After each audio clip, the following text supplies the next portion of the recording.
Primeiro, agradeço a presença de todos aqui e reforço que é uma alegria muito grande poder dividir com vocês, partilhar esse estudo que eu fiz. E, para mim, é uma data muito significativa, por ser o dia dos nossos povos originários, né? Então, com esse trabalho, eu também quero prestar uma homenagem a eles, um reconhecimento, e também a João Paulo II, porque no dia 2 de abril de 2005 ele falecia. Então, nesse mês, completa 18 anos, né, da passagem dele para o mundo espiritual.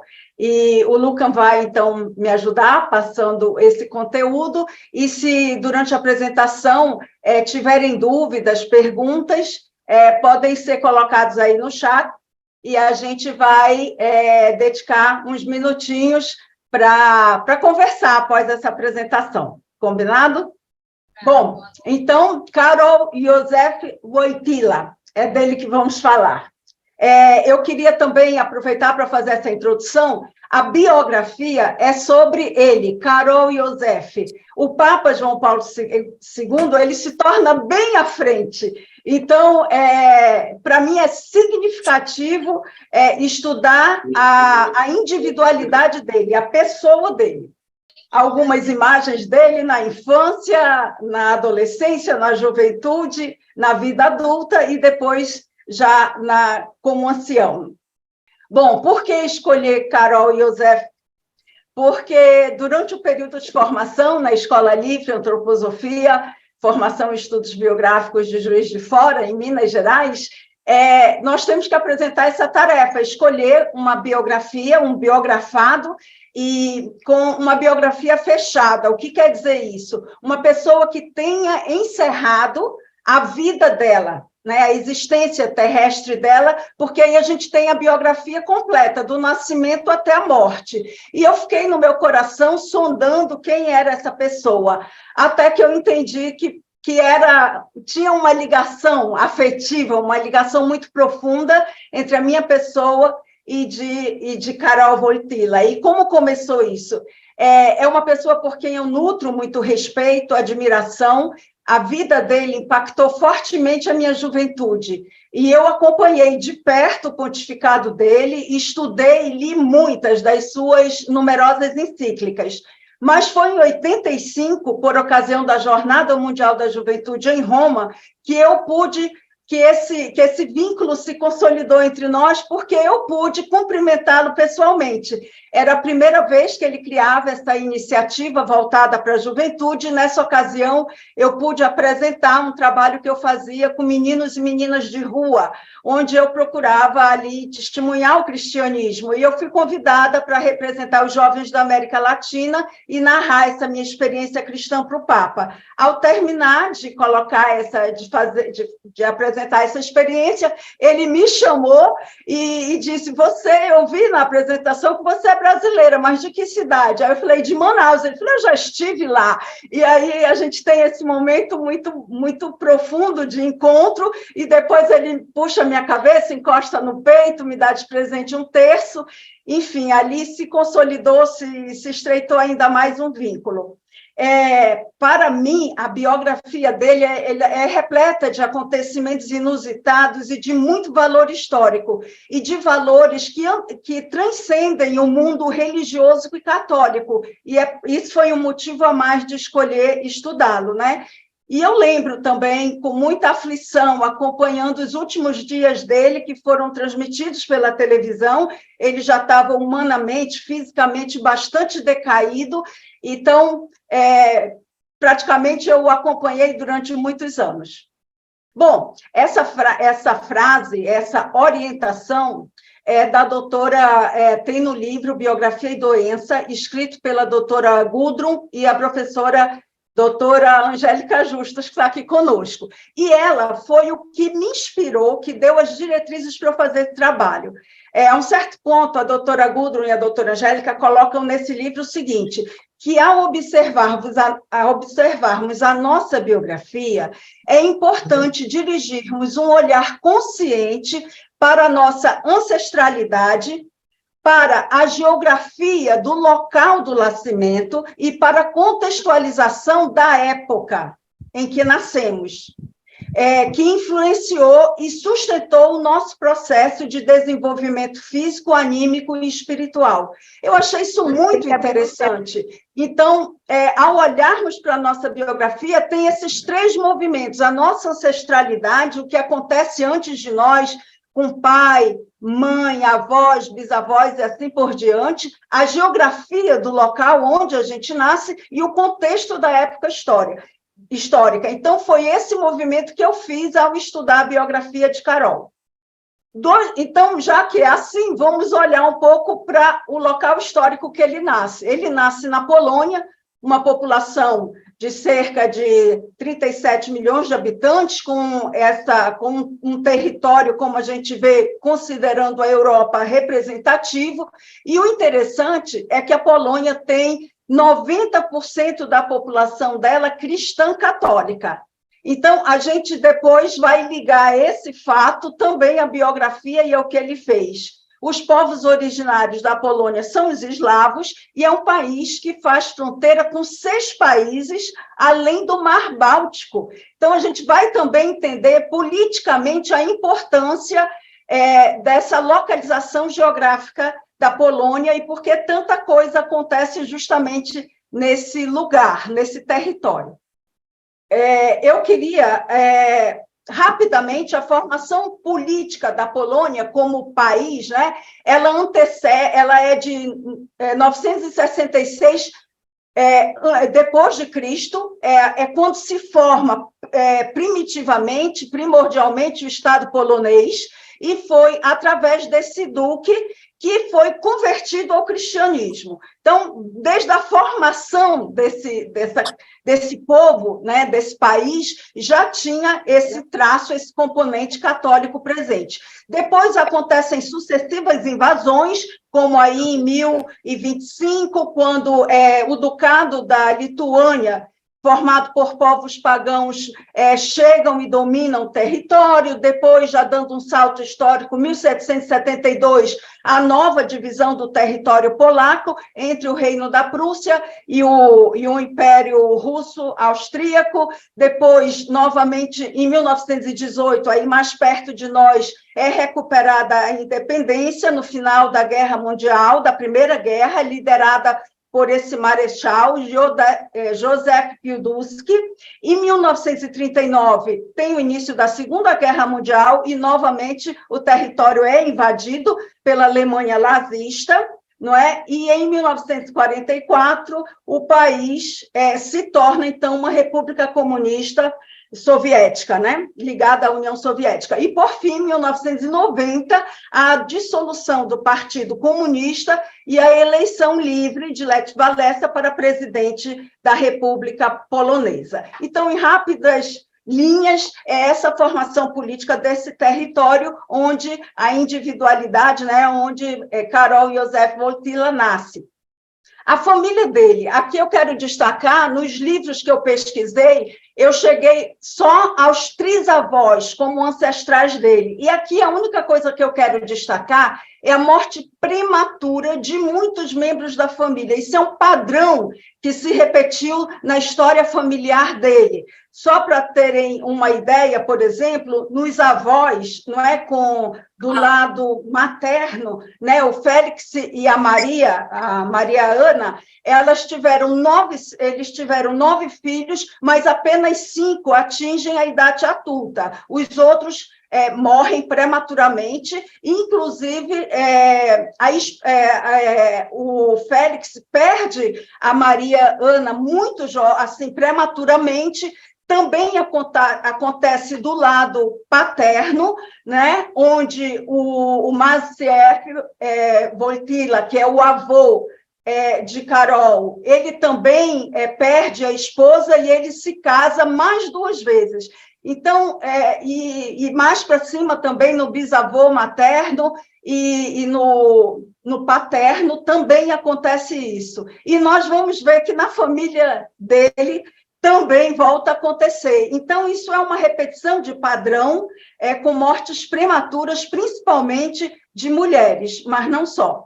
Bom, a família de Carol Emília era o nome da mãe, Carol é o nome do pai. Eles se casam em 1904, na própria Polônia.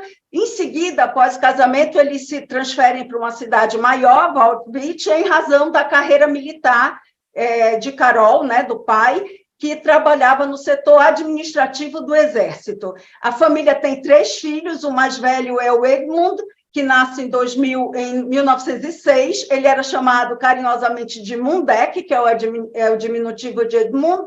Depois nasce a Olga, que é a segunda irmã, e falece imediatamente após ao nascimento. Então, o padrão que a gente já tinha visto com os trisavós, com os avós, se repete agora na família dele também. E, por último, ele é o caçula dos 3, nasce ele em 1920, nessa cidade que os pais já moravam, em Wałbrzych.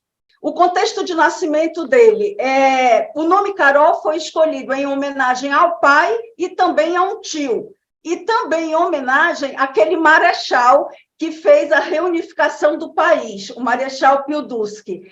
Pela mãe, ele era chamado de Lolos, era um diminutivo, e depois passou a ser chamado pelos amigos de Lolek. Ele nasce em casa de parto normal, porém um parto muito difícil, porque a mãe dele já tinha a saúde bastante fragilizada. Na hora do parto, consta na biografia dele, ele morava praticamente na frente da paróquia, da igreja paroquial. Na hora do parto, a mãe pede à parteira que abra as janelas, porque ela queria que os primeiros sons que o filho escutasse fosse o entoar das vésperas do mês de maio, em honra a Nossa Senhora, né, que vinha justamente dessa igreja paroquial. No último mês de gravidez da mãe, é quando o exército polonês, liderado pelo Józef Piłsudski, por esse marechal do exército, sai vitorioso do embate com o exército vermelho, né? Então, esse momento de nascimento, o final desse conflito, é o que assinala a chegada dele ao mundo. Aqui a foto dele com os pais. Como vocês sabem, a metodologia biográfica se baseia nos setênios, ou seja, em períodos de 7 em 7 anos, que têm características próprias e que preparam sempre a fase seguinte. Aos 3 anos, ele conta que ele tem a primeira lembrança dele, né? Esses 3 anos marca uma importância muito grande na biografia de uma pessoa, e ele lembra, a primeira lembrança dele são os banhos dados pela mãe, né? Carinhosamente dados pelas mães numa bacia, né? E vejam, ele justamente nesse período, em torno dos 3 anos, morre o avô dele, o pai do Carol, né? Do pai dele, o Mazep Wojtyła. Aos 6 anos, ele ingressa na escola primária, na cidade, e destaca-se pelo bom comportamento e pelos interesses na aula de religião, desenho e canto. Eu chamo a atenção para a religião e desenho e canto, a gente vai perceber essa constância na vida dele futura. Ele passa, aos 6 anos, a acompanhar a mãe à missa diária antes de ir para a escola. Aos 7 anos, o pai dele se aposenta por causa do agravamento da saúde da esposa. Então, esse primeiro setênio já tem o agravamento da saúde da mãe, né? Aqui são umas fotos desse primeiro setênio, a escola onde ele estuda, ele bebê, e ele com o pai já um pouco maior, em torno dos 6, 7 anos. Aos 9 anos, então, começando o segundo setênio, que vai dos 7 aos 14, aos 9 anos de idade, ele perde a mãe. Vejam, essa idade é uma idade muito significativa na vida de uma pessoa, é o período que a gente chama do Rubicão, né? Ou seja, essa manifestação do eu, né? Na nossa individualidade. E justamente no momento tão importante da vida, ele perde a mãe com problema cardíaco e renal, e aí, poucos dias depois, ele e o irmão vão a esse santuário mariano, que era digamos assim, um hábito que eles tinham quando perdiam uma pessoa, ir ao santuário. E também é o ano que ele faz a primeira Eucaristia, a primeira comunhão. Aos 10 anos, o irmão dele, vejam a diferença de idade, né? Aos 10 anos, o Edmund, ele se forma em medicina, em Cracóvia, já estava estudando numa outra cidade, e o Karol, sempre que possível, ele vai visitar os irmãos, e o irmão se forma em medicina e trabalha num hospital, e ele acompanha o irmão quando vai passar a visita aos pacientes, ele aproveita para recitar poemas para os doentes, para os pacientes do irmão.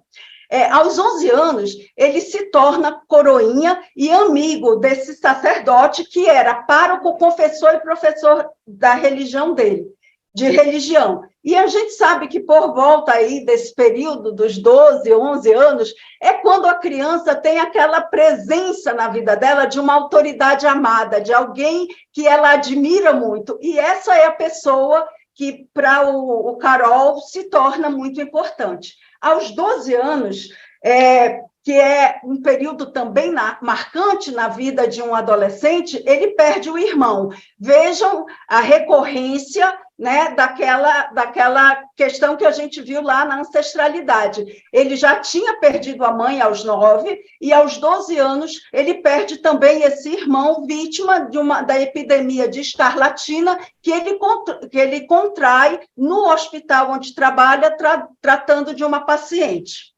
Então, esse momento significa assim, um pouco da queda do paraíso, né? Essa individualidade percebe que ela não é mais criança, que estão vindo transformações internas nela. A infância, né? Esse paraíso fica para trás, então é um momento também de muito trabalho interno, né? E é um momento também onde há o vislumbre da profissão, né? Então, é um momento significativo. Aos 13 anos, ele estabelece um contato muito forte com a comunidade judaica da cidade, porque ele passa a jogar futebol e tem jogos entre judeus e católicos. E quando falta jogador no time judeu, ele se coloca à disposição de atuar com os judeus, né? É um ano que Hitler chega ao poder da Alemanha. Aos 14 anos, que sinaliza o final do segundo setênio, ele ingressa no grupo de teatro do colégio dele, não é? E passa a fazer teatro e estreita amizade com duas amigas, e com uma delas, mais à frente, a literatura já diz que ele passou a ter um relacionamento afetivo com ela. Ele começa a ler temas filosóficos e aprende alemão com o próprio pai. Nesse momento, ele também manifesta interesse por música de câmara.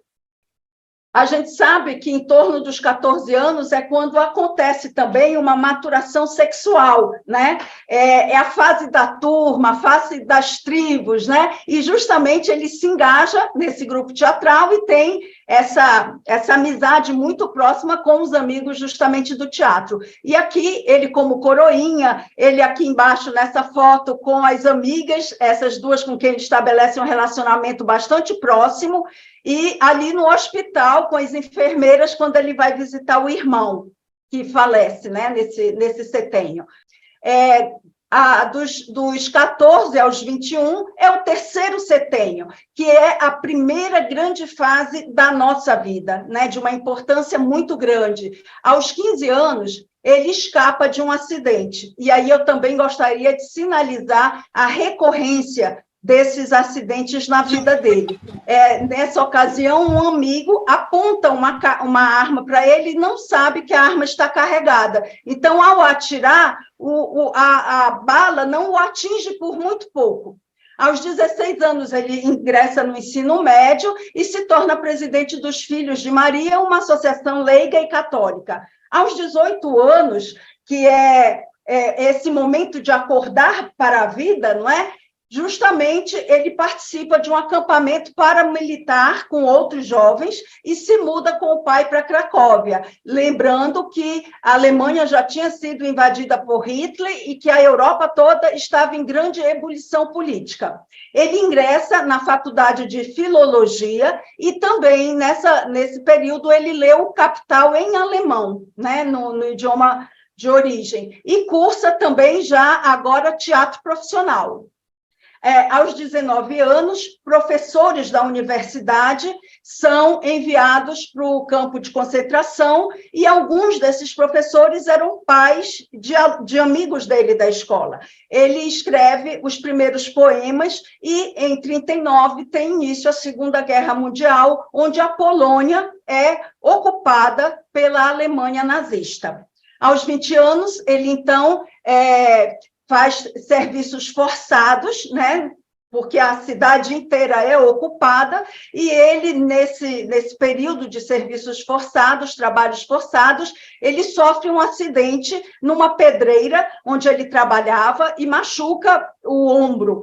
Em seguida, aos 21 anos, que também é digamos, um marco biográfico, né? É justamente ali onde ocorre essa fase de altos e baixos na vida de uma pessoa, ele perde o pai. Então, novamente, aquele padrão que nós identificamos lá atrás se fazendo presente, né? De uma maneira prematura, e ele integra, então, um grupo clandestino de resistência cultural que se chama o Teatro Rapsódico.